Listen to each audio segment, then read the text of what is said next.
This is VSiN, the sports betting network. The numbers told the story, they always do. It's one of those idiots who believe in analytics. This is a numbers game with Gil Alexander on VSiN. Good Tuesday morning to you. It is a numbers game at VSiN, the sports betting network, VSiN.com, Game Plus, iHeartRadio, YouTube TV, Sirius XM Channel 158. Again, we don't care how you take us in. We just appreciate that you do. Any which way. Gil Alexander, Kelly Bidlin.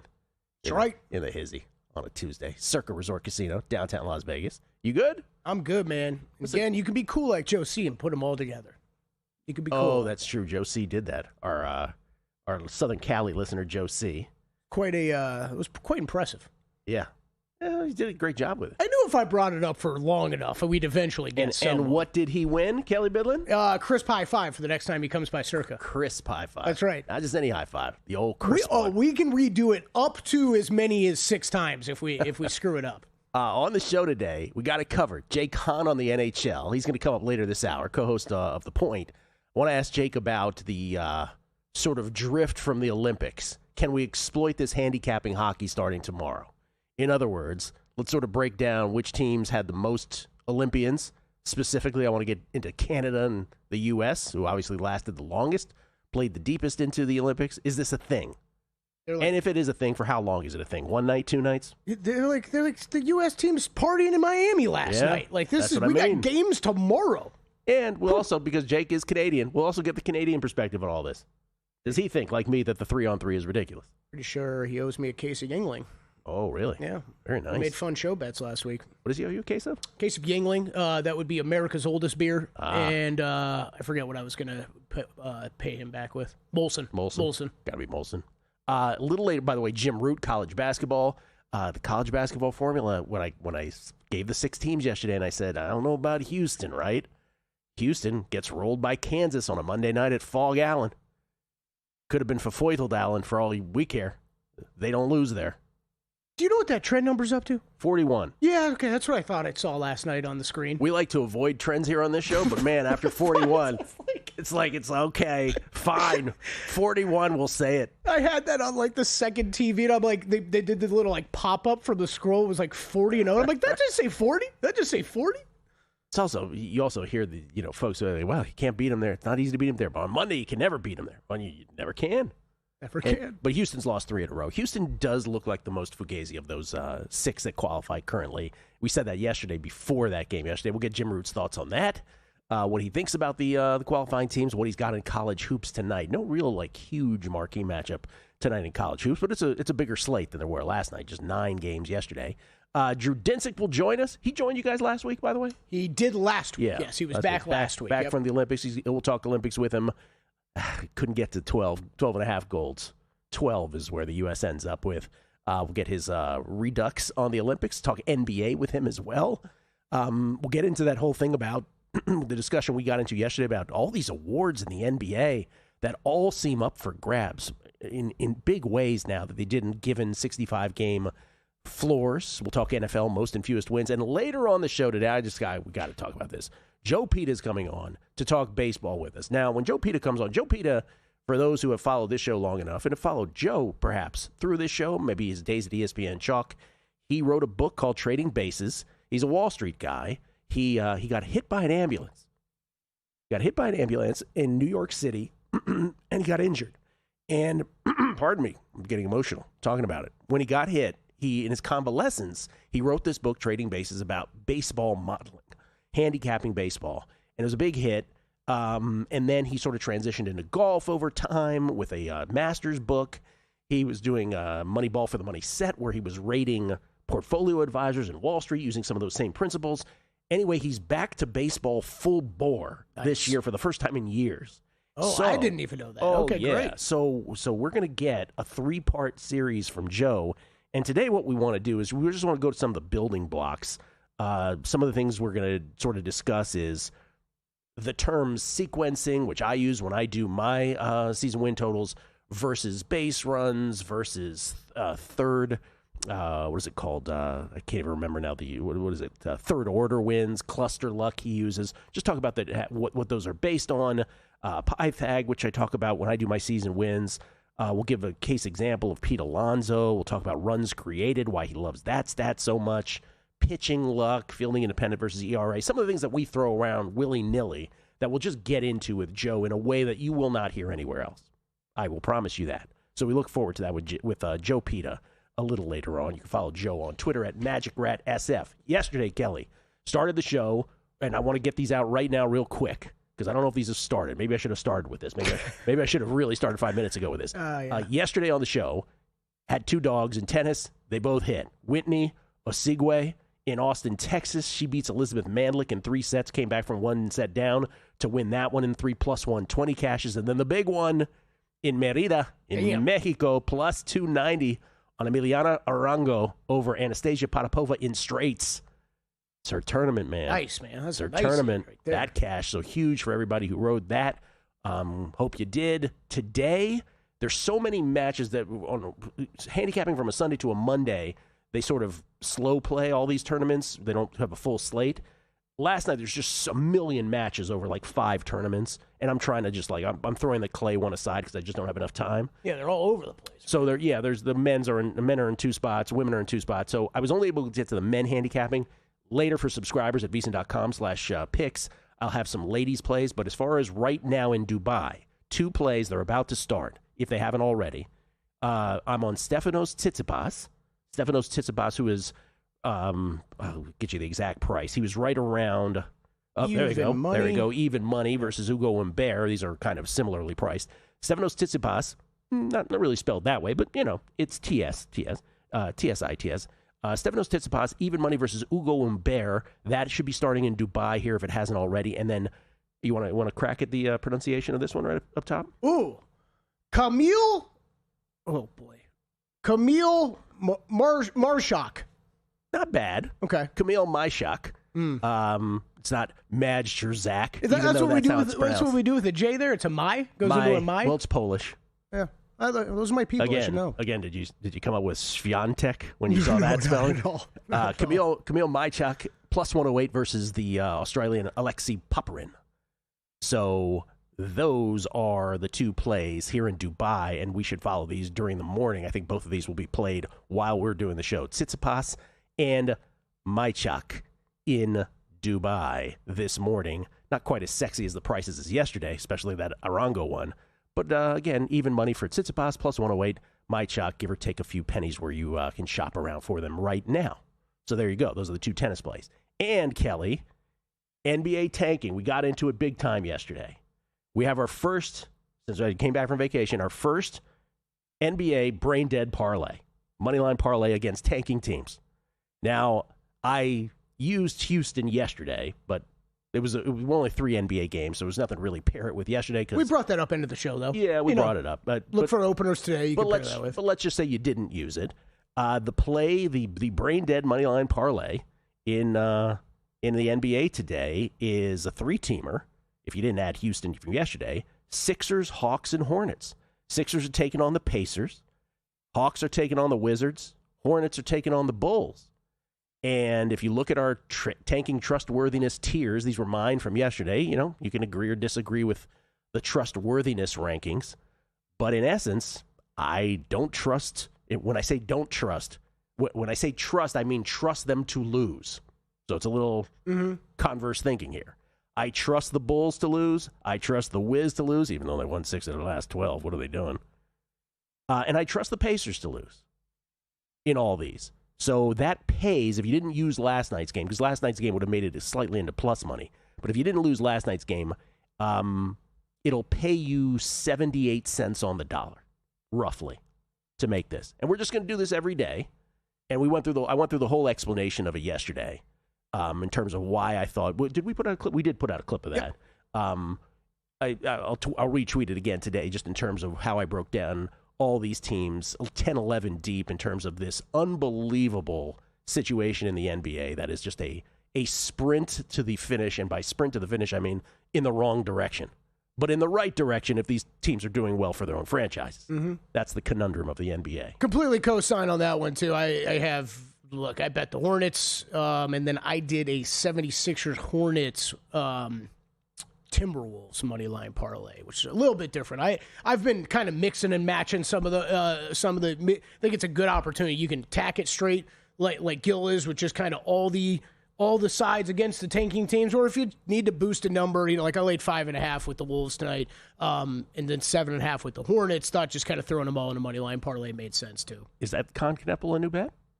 Yes, I added more con last night. Added more con. Figured I'll put my money where my big mouth is after yesterday. Well, let's just recap for folks. I thought you reasoned it out very nicely. So as soon as I saw yesterday, Cooper Flagg's been ruled out again for tonight. So now we're 4 games in a row. I have no idea what the plan is for the Dallas Mavericks with him down the stretch here.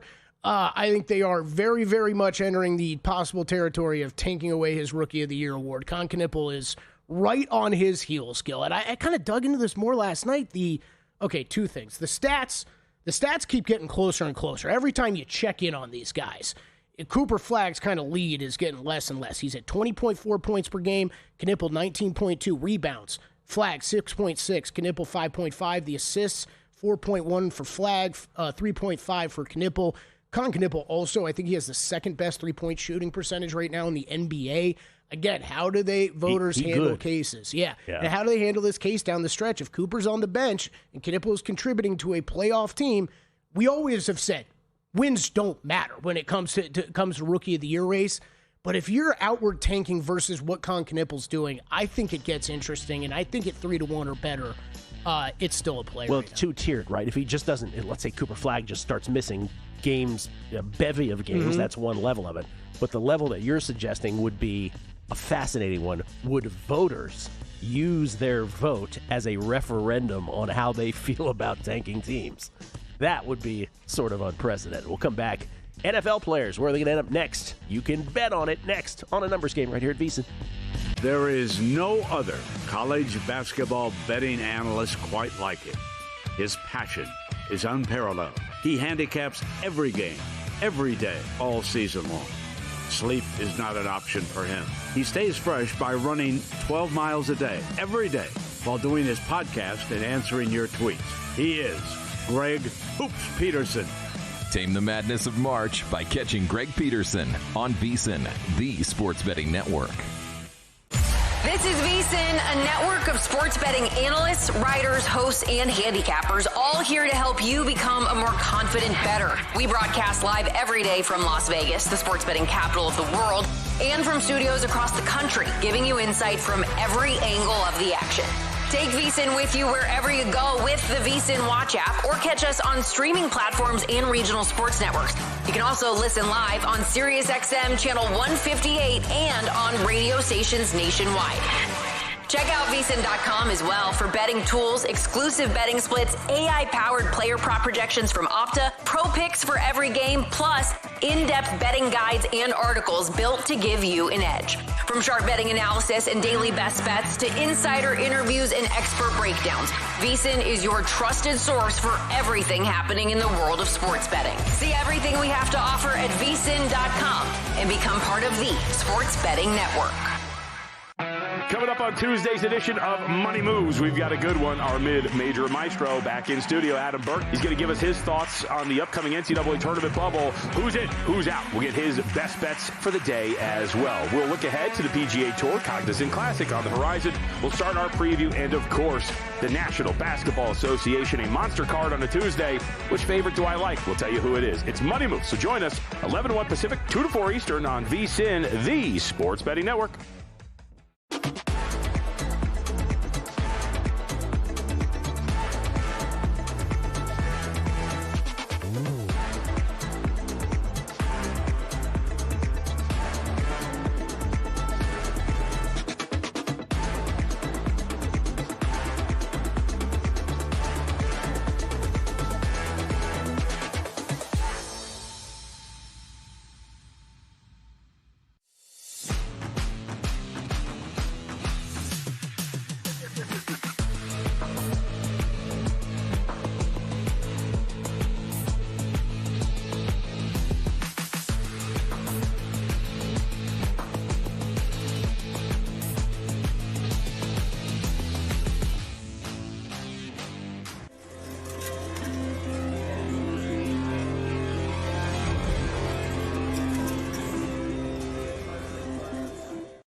VSiN, the Sports Betting Network. Want to bet smarter? Start with smarter insights. Right now you can check out Greg Peterson's college basketball best bets, Jonathan Davis's post-Olympic NHL futures update. Oh, that's interesting.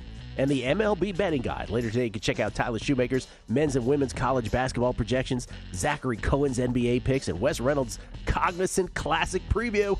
Right now, you can get VSiN Pro access through May 1st for just $29.99 with our Hoops Mania special. Sign up today at VSiN.com/subscribe. Should I Ron Burgundy through some tweets? Should I do that? For sure. Should I go kamikaze through these? We get tweets. Beating the book. Danny Brumett, Gil with both plus money tennis cashes. Thank you, sir. Yes. Roger Jones, Brocco wins. Great tennis picks. And Adam Burke with Nichols State, 3 for 3. Bang, bang, bang. Yes. Give Adam his flowers as well. T-Pars 2. Arango closes the day with a statement. Thank you, and hope you had a great vacation. I did. Thank you. Potsy, perfect call. A Segway. Arango. I guess he was thinking about playing the games. He said didn't even need those. Mike Boreali, watching the excellent ABA doc. I remember playing outside in a cold New Jersey winter with a brand new leather ABA ball. After a week, the paint wore off the ball and it was just gray. I feel for those who didn't experience the ABA and AFL. Good times. I was too young for the AFL. But ABA, I remember, and those ABA balls, the blue and the red did not stay on the basketball. That's very hilarious. long. I was just gonna jump in and say, man, that's the easiest decision ever back in that day when you walk into a sporting goods store to buy the ABA ball over the NBA or a regular basketball. But if that happens, well, here's the thing. Also, for those of us of a certain age who remember those basketballs, the ABA ball had much more bounce in it. Oh, than really? The NBA. More of those going on? Yeah, it was a much more giving bounce. Keith Fournier, thank you, Gilly, for tennis winners yesterday. Shrek McPhee, holy blank. What a call on Arango. What is this? Buddhist man. For those of us looking for a Ron Pape type of formula with these brain-dead parlays, when do you guys think would be the optimal time price-wise to make these bets? Oh, that's interesting. He's conducting a poll, close to open as possible or close to tip as possible.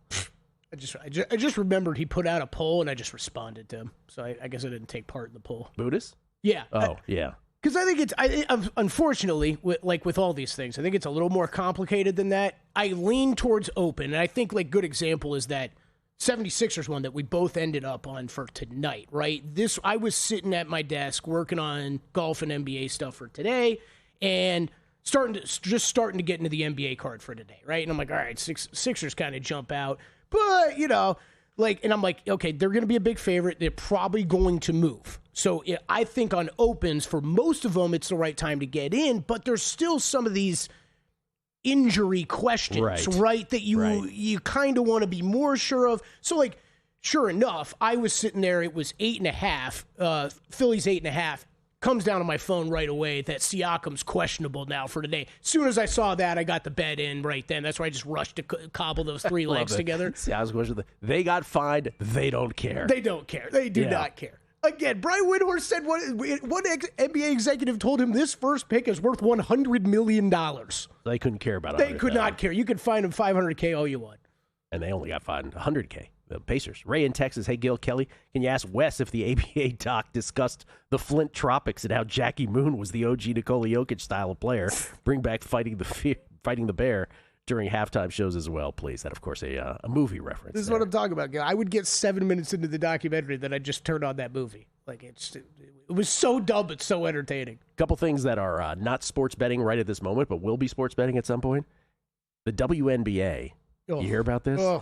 Told the WNBPA, the Players Association, and its teams on Monday that a new collective bargaining agreement should be agreed to by March 10th for the 2026 schedule not to be impacted, sources told ESPN.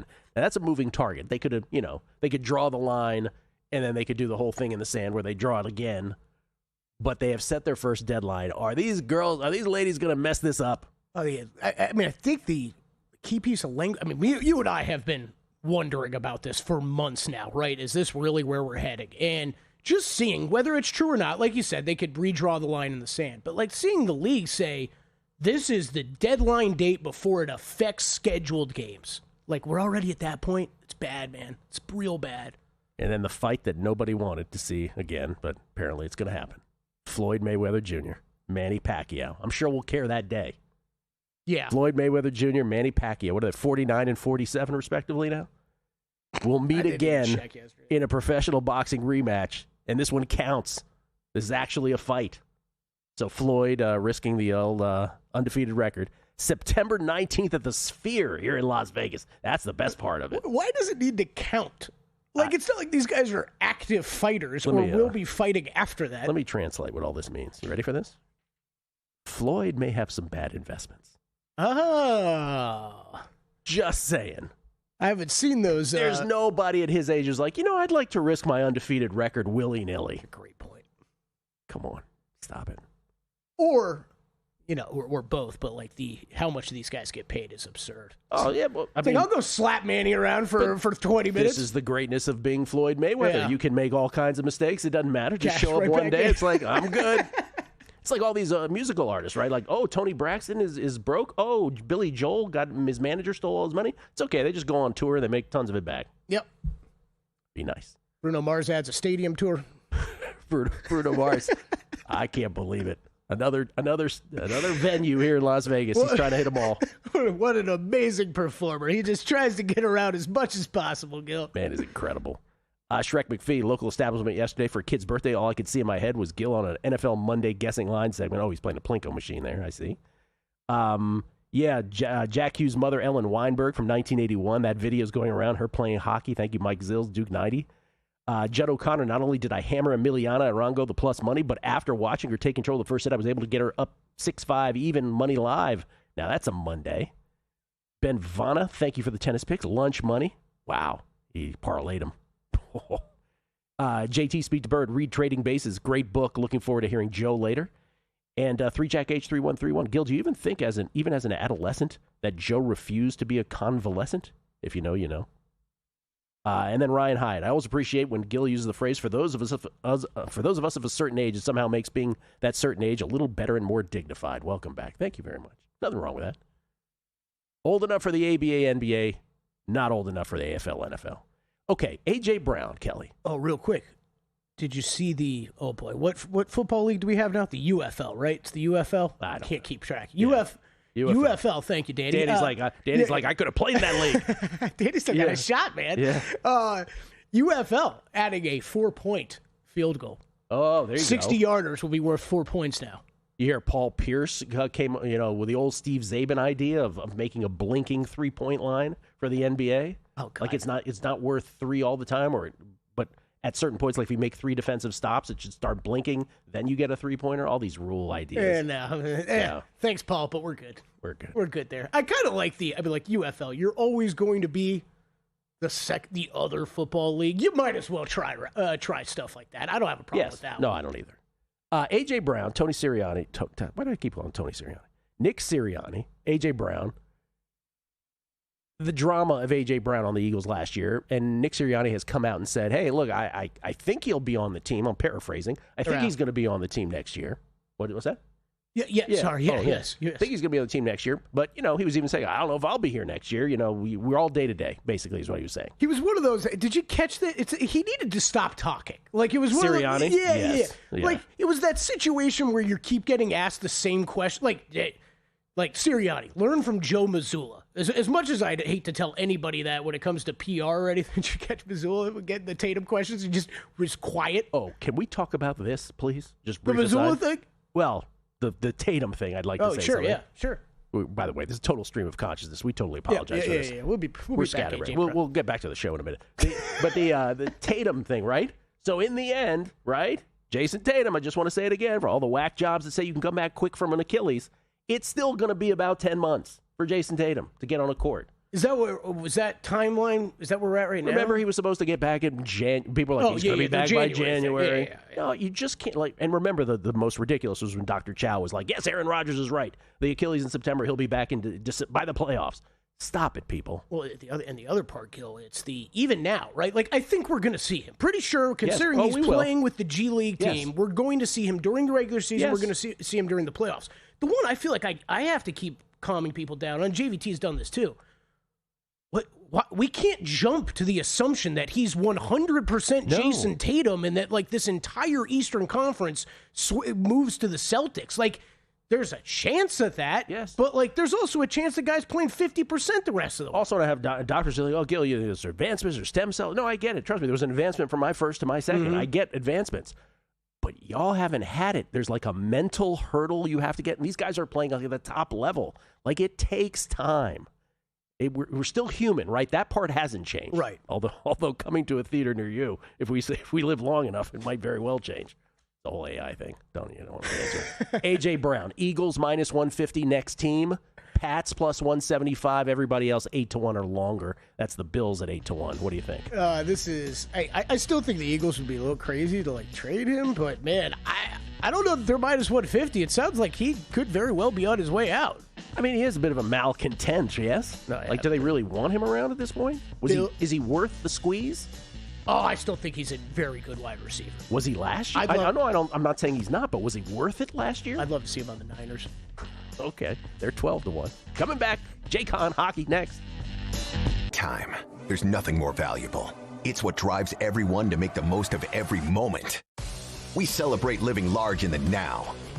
In a city where time disappears, we create experiences that electrify the soul and memories that will last forever. We go big. We go all night. And here, everyone is invited. So get loose and get loud. This is Circa. You'll have the time of your life. Laptop or phone, couch or sportsbook, VSiN goes where you go. Wherever you watch VSiN, the experience stays seamless. Live shows, replays, and sports-specific clips all at your fingertips. VSiN Watch puts you in the driver's seat. Available in Roku, Samsung, Amazon, iOS, Android, app stores, or get it direct from the source at VSiN.com. Download VSiN Watch today on your favorite app store and join us on the Sports Betting Network.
This is VSiN, the Sports Betting Network.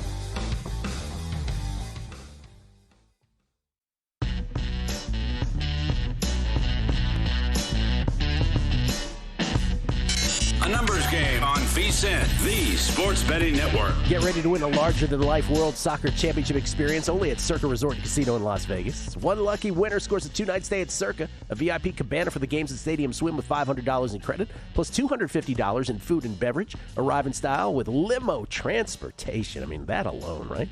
And celebrate with cocktails at Legacy Club. Enter now, kick off the World Soccer Championship at Circa Resort and Casino. For giveaway details, visit circalasvegas.com. We get tweets beating the book.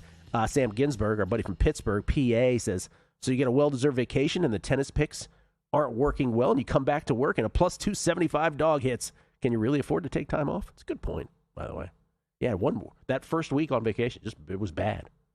The RGB. Guys, remind Drew it's important to give your dull, dry hair the star treatment with Alberto VO5. Yes, we will later. Alberto VO5 reference 2 days in a row. Del Mind the Gap Radio. As the color voice of Fairleigh Dickinson women's baskets on radio, the Knights have won 34 in a row in conference and are second in the nation only to UConn. I believe he means the streak is second in the nation in conference only to UConn. Welcome back, Gil. Thank you, Del. Nice. Mind the Gap Radio, the color voice of Fairleigh Dickinson women's basketball. Bet it's making calling those games a little bit more fun. A winning streak that gets everybody going. I bet it is. Ladies and gentlemen, he is our dear hockey friend from north of the border. Lives in Toronto, Canada. You can follow him on Twitter at Jake Hahn 4. That's JHAHN 4. Fantasy hockey show, co-host on The Point. Those at SiriusXM NHL, co-host of NHL Fantasy on Ice podcast. At NHL Fantasy as well. Ladies and gentlemen, Canadian Jake Hahn joins us now, courtesy of the Progressive Guest Line. Jake, how you doing, man? I'm doing okay, Gil, and it's great to see you back, by the way. I did miss you the last couple of weeks. I do love Matt as well, but it is great to see you and Kelly back together again, so I'm happy to see that. And look, we've recovered here. We've had our wins in the past. It was a great game. It was a great way to end the tournament. We got Canada versus the U.S. on the women's side, Canada versus the U.S. on the men's side. Both games go to overtime, and of course, we had to settle it 3-on-3, something we talked about a lot going into the tournament as a possibility. Sure enough, it does play out that way, but congrats to you guys. Congrats to all the Americans out there. It was long overdue. We can nitpick this specific game, or you could talk about it being a 3-on-3 goal. The U.S. was totally due for winning a big tournament like this. The hockey program's been strong for years, going back 20, 30 years now at this point. They deserve to eventually have their moment. I don't want to nitpick it, but I do want to get you on record, because I said yesterday, I was like, okay, this is wonderful. USA, I was so happy. It was just a wonderful event. For those of us, it was couched beautifully by NBC, Eddie Olczyk and Mike Tirico, Kenny Albert. They were fantastic on the call here on NBC in all of their differing ways and all their jobs. But 3-on-3, can we change this for the gold medal? Were you okay with it? No, none of us were going in. So we talked, this isn't revisionist based on the result. Yeah. We talked on our shows a lot. We got the format, and I think we saw the quarterfinals were 3-on-3, and okay, it would go to a shootout technically if it did make it through 10 minutes of 3-on-3. And then I think there was a lot of confusion.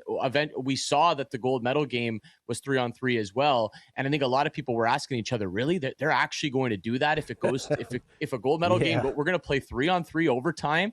And this was from both sides, American and Canadian. So I don't think anybody liked it, but look, both teams knew what the format was going in, and both teams have a lot of skilled players. It's just unfortunate, a game like that that's so tight. It's 1-1. The U.S. scores a great goal early, a beautiful individual effort from Matt Boldy. I didn't think anybody was beating Connor Hellebuyck in that game. Cale Makar finds a way to do so, and it's just tight. And you think, man, I'd love to see these teams battle it out to try to find that hardworking goal. And ultimately, it does end in 3-on-3 overtime. So I think it takes a little bit of the juice out of it, a little bit of the steam. I think once the OT started, I kind of just thought, okay, I'm not watching the same game anymore. But still, like I said, all in all, the Americans deserve to have their moment. I wish it did come 5-on-5, because I think there are some people that maybe won't give them the credit that they deserve. But that was a heck of a team, guys. And I do believe that the U.S. men's team was probably slightly the better team throughout the entirety of the tournament. Not in that specific game against Canada, but you could argue they were the best team start to finish in that tournament, and they go home the deserving gold medal winners. Very magnanimous of Jake Hahn, ladies and gentlemen. The least surprising thing ever is Jake having a great attitude after this, but inside, this is the most depressed he's ever been. What if our old friend Andy McNeil was here? How would this have gone? How would this have Let gone? me put it this way. Jake, a much better representative for Canada than Andy. Yes. Andy would have been a little Canadian more orderly. people. What an attitude, We Jake. love Andy, too, but he would have been a little more upset about it. I just want to say on air what I said off air, too. These guys were telling me, though, you were killing the women's hockey unders over and over and over. So there's two things I'm going to really miss, and thanks for shouting that out, Gil. Two things I'm going to miss about the Olympics the most, outside of the men's hockey tournament, which was fantastic. I mean, both Canada and the U.S., they could have lost to the quarterfinals. That's how close this tournament was. U.S. had to go to overtime with Sweden. Canada had to go to overtime with Czechia in the quarters. So I'm just glad that we got that game and we got that memory. But it's the women's hockey unders, which were just a cash cow throughout the entirety of the tournament. It was incredible how easy some of these hit. And the Olympic biathlon, Gil, I don't know if you were on when we talked about some of our favorite other sports at the Olympics, but I can't wait every 4 years for the biathlon. And I hit some pretty nice winners, capped off by a 12-1 in the last biathlon event on Saturday with the French lady winning in the mass start. So I'm going to miss both of those. Yeah. Oisin Michelin, I think is her name. Gil, you're good at pronouncing random names, right? Because you bet a lot of tennis. So I was loving the biathlon and the women's hockey unders. I'll miss those. Do you like biathlon enough to ever have gone out and tried getting on cross-country skis and then stopping full bore, taking out a gun? And have you ever taken it that far? In your backyard. Honestly, I would love to try it. I can't guarantee I would be any good with the gun or the shooting part of it. I have cross-country skied quite a bit. Growing up, we have some great trails where I grew up, which is a couple hours north of Toronto. So everybody had kind of tried it to an extent, but no, nothing close to what they can accomplish. And I don't think I trust myself with that gun. So I'll leave it to the experts. I'll tell you, Gil, I think that's the one thing that might be worse than running when it comes to cardio. Cross-country skiing, oh my God, it looks exhausting. Oh. As it is, and up hills? Are you kidding me? Up hills, yeah. Whew. All right, so here's what I really want to know, because the NHL resumes tomorrow, and Kelly was mentioning earlier, the U.S. is still celebrating, as we speak. So team by team, Panthers had 10 players in the Olympics. Lanch, Wild, Lightning, Golden Knights each had 8. Bruins, Devils, Stars, 7. Senators, 6. Panthers, Kings, Blues, Canucks, 5. I think the Flames and the Blackhawks had the fewest. They only had 1 player each. But then if you did it by Team USA and Team Canada, obviously the two squads that went the deepest into the Olympic tournament, I did a little manual count. I did a little sort of counting here on my own. Golden Knights, I believe, had the most on both Canada and US, 5 players total. I might be wrong about this. And the Lanch had 4. Long story short, is there a way to handicap against this now using this information? And if so, what is this, a 1 or 2 game thing? It only lasts for this week, would you say? I would think the first few days back, Gil, right? We're getting back to it tomorrow, Wednesday. So maybe you carry it into Friday, possibly Saturday, and you see a little bit of a fatigue. They are coming back from Europe, so there's a time zone change and a bit of fatigue, specifically for the guys that played Sunday, right? If you're looking at guys that played for Sweden or Czechia that got eliminated in the quarterfinals, it's a bit of a different conversation. But for the American players, the Canadian players, and you said it, though, I have never seen a celebration like this outside of a Stanley Cup win. They're treating this like they won the Stanley Cup. They're going to clubs and they're celebrating around and they're spraying each other. I remember when Canada won in 2010, Sidney Crosby was playing for Pittsburgh 2 nights later. And producing. It was the game ended on a Sunday. He was playing on a Tuesday. It was a quick turnaround. So this is a different celebration than I'm used to seeing. To be completely honest, I didn't expect it to be like this. I thought they'd have their night in Italy and then they'd come back and they'd get ready for their NHL games. And there's a lot of questions, guys, over which of these players are going to be playing. You look at the captain of the U.S. squad, Austin Matthews. The Leafs have a huge back-to-back here. Wednesday in Tampa, Thursday in Florida. So a huge back-to-back. If they have any hopes of making a playoff push, they need him for these games. And there's a lot of question marks surrounding the availability of these American players starting tomorrow night. So, yeah, definitely check on that. Cut us some slack, Jake, all right? It's only been 46 years, all right? This is an opportunity we get very often, all right? No, sorry, and I love a good party, guys. I love a good party. I would never knock any of these guys for celebrating. I think in my mind, I pictured it a lot different, just based on, I thought it would be, a one-night celebration. Go nuts, go crazy. You deserve to celebrate after what you put into it. But I'm a little surprised they're still partying in Miami when there's hockey games and their club teams need them in a day. So we'll see what happens. It's going to be an interesting storyline to follow. I might even jump, as a guy who loves tanking, I might even jump in some hockey for some of these angles on playing teams that won't have some of these players. We'll see. I don't mind the Mammoth is a good look tomorrow, guys. Utah Mammoth at home, underdogs to the Colorado Avalanche. The Avs had a ton of players, specifically in that game. Cale Makar, Devon Taves, who were the top pairing for Canada. They played both over 25 minutes in that hockey game. They were used heavily. Nathan McKinnon as well, obviously used heavily for the Canadian side. So I think that would be one that maybe jumps out to me right away, where I could see Utah catching a bit of a sleepy Avs team with their top players. Not the Kings over the Knights. Kings at home, slight favorite. No, not as much. I don't mind that one as well. Now the Kings lost a key player in Kevin Fiala, unfortunate injury for Switzerland in the tournament, but they do get Artemi Panarin. We get to see the debut of the bread man who they traded for, and I think a lot of hockey fans are excited to see how he fits in with the Kings tomorrow. The bread man, Kelly. Duh. There you go. Jake, you're always a pleasure, man. Thank you so much for being the guy that you are. We appreciate the time. Yeah, always love talking to you guys. Gil, great to have you back. Thank you, let's keep the tennis rolling, and congrats to the Americans out there. Well-deserved gold medals. Jake Hahn, everybody. Let's talk some college hoops next with Jim Root. VSiN's player prop projection tool is now available for the NBA. Get projections for points, assists, rebounds, and more powered by Opta AI. On VSiN.com/NBA props, we line up our projections against the latest DraftKings odds so you can quickly spot mismatches and find value before the market adjusts. The NBA player prop projections tool is available exclusively to VSiN Pro subscribers. Check it out now at VSiN.com/NBA props and join us on the Sports Betting Network. Prop Points takes you to the intersection of prop betting and fantasy sports with hosts Jeff Erickson and Nick Whalen of RotoWire. He's the one that's the trendiest. He's the one that's going the earliest of the three, and in some leagues I've seen him go as early as the second round. The one thing that stood out to me here is, value-wise, I would take a look at Dorian Finney-Smith over 2.5 boards. They'll help you find the connection between the two and give you expert advice on how to capitalize when a number is too good to pass up. Prop Points every weekday at 1 p.m. Eastern, only on VSiN.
VSiN, the Sports Betting Network. Back on the numbers game, live from Circle Resort Casino, downtown Las Vegas. It's a numbers game.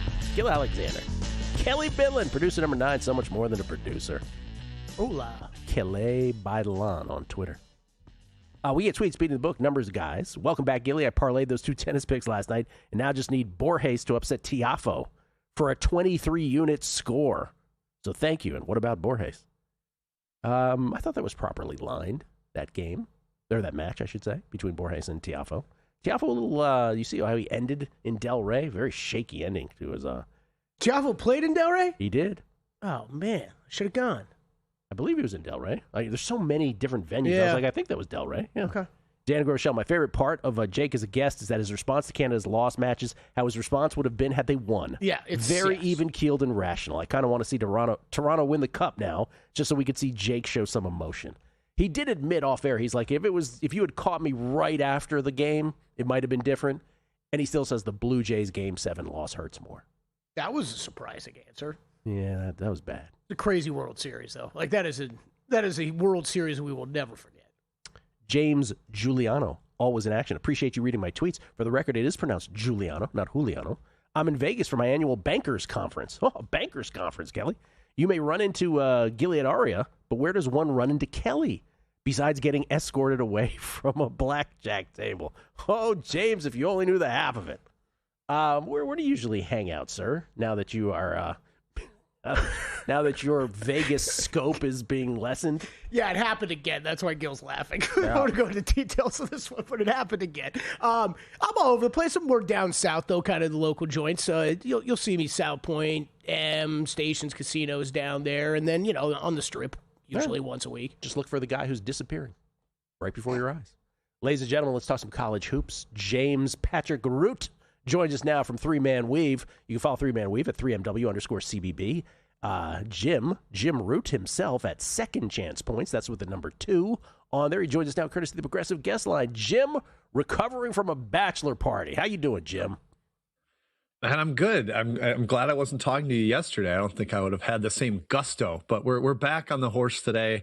A good, I won't say great slate of college basketball. And these Tuesdays with no extra board, Gil, you know how that kills me. I know. No, I mean, how can we even have you on? There's no extra games to be played. Yeah, right. I said the same thing earlier. It's like, it's okay. At least it's more games than yesterday where there were only 9, but it's not like there's any great matchups. I am curious how you feel about the 2 games we saw last night. North Carolina holds on to beat Louisville. Trimble was awesome in that game. And the bigger one, and this is where I really want to seize on, is obviously Kansas winning their 41st in a row on a Monday night at Fog Allen. Everybody throwing around that stat. But what I really want to focus on is the fact that Houston, 6 teams show up in my championship formula. We did it yesterday. Tried and true college basketball championship formula, which has produced the champion in almost every single year over the last 3.5 decades or so. Houston was one of those 6 teams, but even when they showed up yesterday, this is before the game, I said, that's the one that people are going to have the most problem with. There it is, Michigan, Arizona, Duke, Iowa State, Houston, and Florida. So that was before last night's game. How do you feel about the Cougars now? Yeah, it's still a little, I think, kind of confident in them. I know it's not been pretty the last 7 days for them. 2 straight big Monday losses on the road and then going down to shorthanded Arizona at home. I think the questions about the offense are fair. The fact that they never get to the free throw line and they take really long 2s constantly. And it's not quite offset by the elite offensive rebounding that they usually have. They're like top 20 in that rather than top 5 like they are typically. But I still buy the defense, the talent. I think Kelvin Sampson's going to get the house in order. He was experimenting with lineups a lot last night. They played some Chase McCarty at the 4, giving Mercy Miller a little bit more run.